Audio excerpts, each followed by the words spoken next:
Всем привет, кто смотрит мой канал. Сегодня я буду делать решетку для своего камина. Вырезала две одинаковых детали с таким узором. Можно, конечно, было с другим, с каким-то, но мне захотелось с таким. Сейчас обе детали отдельно я приклею на газету. После уберу, обрежу все лишнее и буду каждую деталь с обеих сторон обклеивать газетой вот таким образом. Плотненько прижимаем, чтобы не осталось никаких уголочков лишних. И обклеиваем с обеих сторон.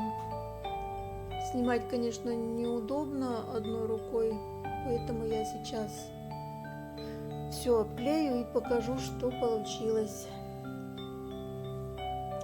Обклеила газетой обе детали, соединила их клеем ПВА, внутрь вставила ленту серпянку. Получилась такая приятная сеточка мелкая. Сейчас я хочу все это обклеить салфетками аккуратненько, не затрагивая сетку. Все, в общем, обклеила салфетками.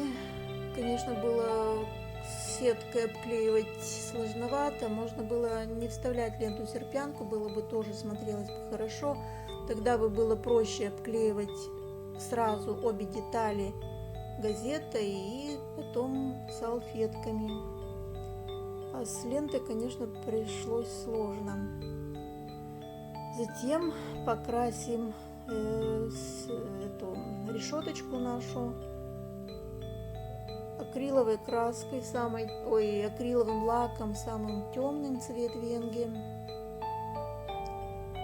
Получился такой очень насыщенный, глубокий цвет, темно-коричневый, шоколадный, немного полупрозрачный. И немножко сейчас сверху позолотим. Вот результат покрытия золотой краской.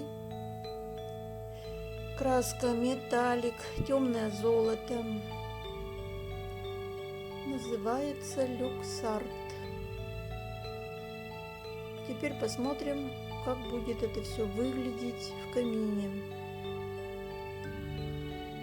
Выглядит так, сетка выглядит, решетка, то есть выглядит так аккуратненько.